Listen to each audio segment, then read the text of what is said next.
If you change this about yourself, you can take things to the next level, a new start in life. Many people want to move to the next level, their next level, but don't know how to get there, what their goals are, or what this level looks like. And when they are presented with the level, they are unprepared for it, as it is different to what they had originally imagined. In this video, I'll explain what you need to do to reach your new level. Watch this video to the end, and there's an exercise that will help you get to the next level in your life. Let's take a look at the biggest mistakes that prevent you from progressing. Mistake number 1. If you believe that by following in someone else's footsteps, you will get the same results, you are wrong. It just doesn't work like that. Everybody is different. And even if two people who are very similar to one another perform the exact same actions as directed, the outcomes will differ. Using the same ingredients and recipe, they will produce different results. And the same goes for you. Even if you copy exactly what your neighbor does, they may succeed while you fail because they have their specific programming, fears and beliefs, background, reactions, and feelings. And that makes an enormous difference to the final outcome. So, don't try to accomplish a goal by repeating the same methods that worked for someone else.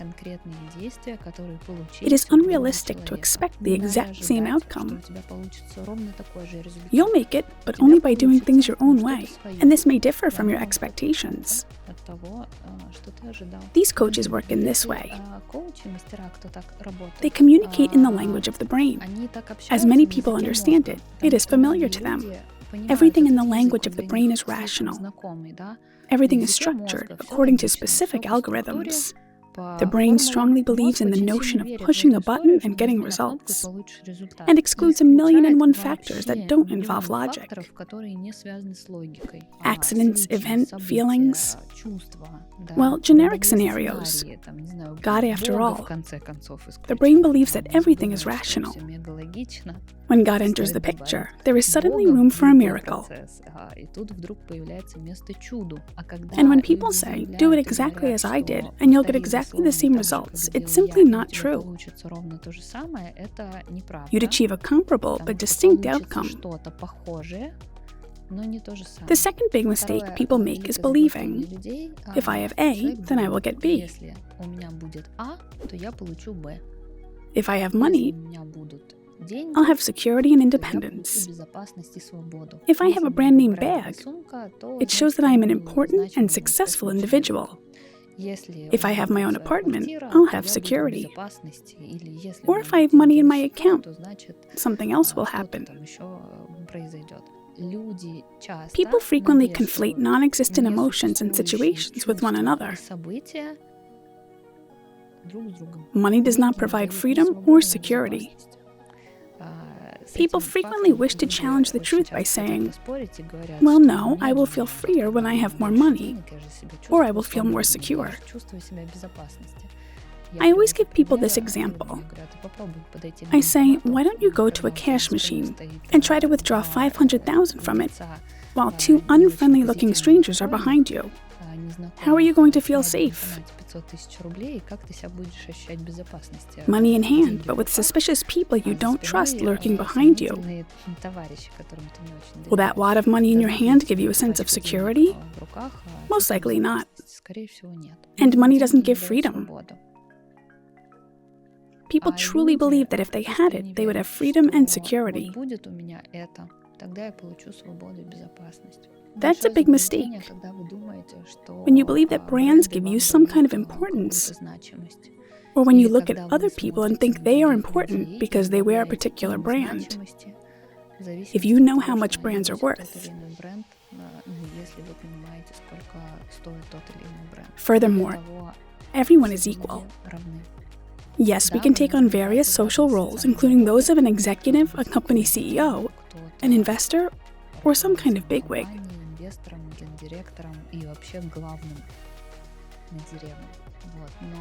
But this doesn't mean that some people are worse than others. By the way, pride and wretchedness are the most common traps that everyone falls into. The very notion that someone is better or worse causes pride and wretchedness. And there are others who believe that are worthy people, and there is servitude.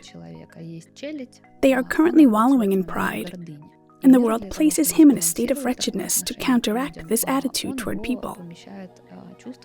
The same person then begins to complain, saying things like, "I feel like an imposter. I can't get started.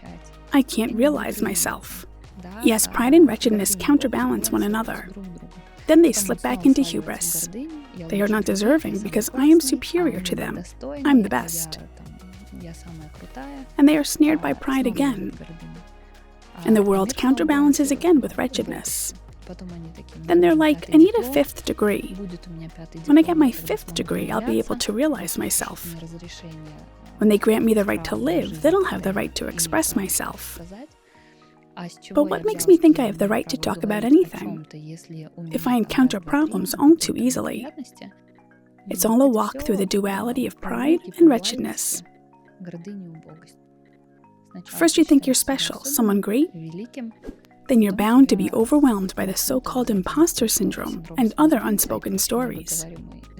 Then it becomes difficult for a person to realize themselves when you accept that all people have a right to live. And everyone has a right to their free will, their own self-expression. They have the right to be who they are. When you allow other people to have this right, you begin to allow yourself to have it too. And then you can maintain this neutrality and not fall into pride or wretchedness. Nobody is better or worse than anyone else. Everyone is living out their life. If you catch yourself feeling prideful, that there are superior and inferior people, if you can relate to this, please like this video. The third mistake is the idea that you know where you're heading. Many of you are confident that you know where you're heading. But this is usually not the case, because you are absolutely clueless about the level you have not yet attained, and all you can do is imagine what it looks like. Even those who move on to the next level often do not recognize it. They believe it to be a mistake and that they should be looking somewhere else. I imagined or was told or saw in videos and stories and fairy tales and movies that this next level will be like this. People fantasize about a fabulous faraway place where everything is thrilling, is easy, is joyous, where money falls from the sky, and where you have no responsibilities or problems. A hippie-esque nirvana. The joy, the love, the ecstasy, like hippies. Too many expectations and fantasies of carefree, simple, and problem-free living were placed on it. But how many levels of development have I experienced? With so many prosperous and contented friends, clients, and acquaintances nearby, I've come to the conclusion that everyone leads a fairly similar life. Yes, their stories vary somewhat, but the central plot remains the same. People seek money, relationships, and health on every level. It's simply a different level. Every time is fresh with new opportunities, new experiences, and new ways of living. I'll give you an example. Being late for a flight is a disaster. It breaks your routine. It ruins everything. But some people just take it in their stride. They change their plane tickets, board the next flight, or sleep overnight in a hotel nearby, and the next day complete forget about what happened. It's just a series of actions that they have to complete. It's something I've experienced firsthand. I went through a phase in my life when I was deeply in debt and found it difficult to make my repayments. I was in search of myself, taking courses on how to improve my life, on how to take it to the next level. Then I struck up a conversation with a fascinating woman, and was a role model for me. I saw her as kind of a benchmark. Could the kind of destination be that I wanted to reach? In terms of self-realization and fulfillment, and she held an executive position in a major corporation.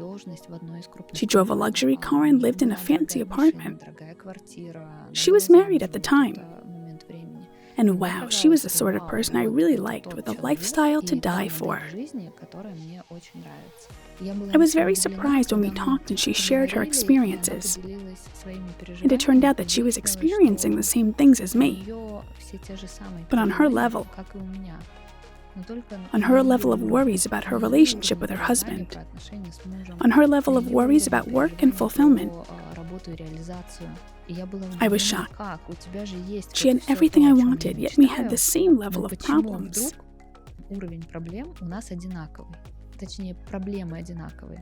And I realized that they do not change, and this is how it works. They merely change and proceed to a new stage with slightly different scenery. People are interested in a variety of topics related to money, fulfillment, intimacy, relationships, and family. If you're interested in learning about how different levels work, what those levels look like, or what levels I have experienced, click on the link to a webinar on leveling up under this video. Although lengthy, it covered the subject as succinctly as possible. You may be wondering what the point is of moving between levels if it's all about the same thing, just on a different scale. What if there isn't that one heavenly place you can go to, where there are suddenly no problems? So what's the point of moving to higher levels if you have to deal with similar things?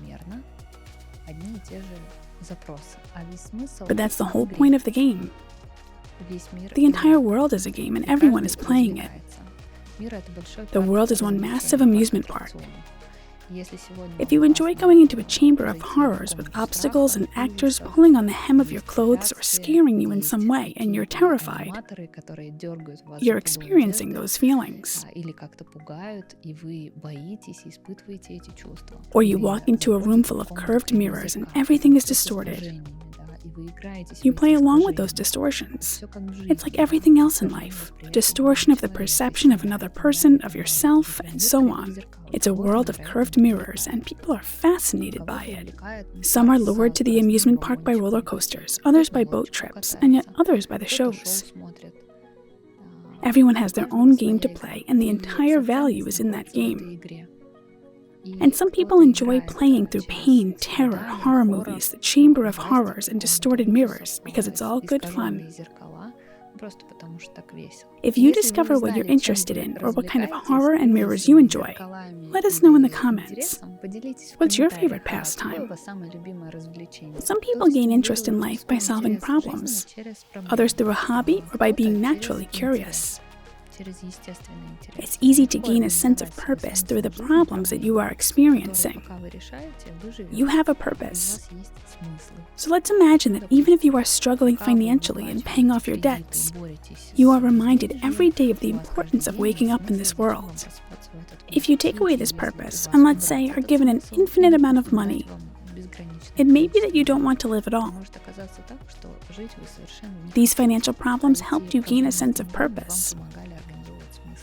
Some people gain their sense of purpose through body issues. It is great to be able to struggle with weight for decades in order to find your purpose of life in it. So if you wake up in a world that has no problems, you may well get bored there and lose all sense of purpose. To switch problematic scenarios into interesting ones, it's important to find purpose in what you're interested in. How would you spend your perfect life? Just grab some paper and a pen and start making a list right now. What will I do when I have everything? I won't need to go to work. I won't need to earn money, and I won't need to prove anything to anyone. I will have it all. And if that's what you truly want, what you are truly interested in, start doing it right now.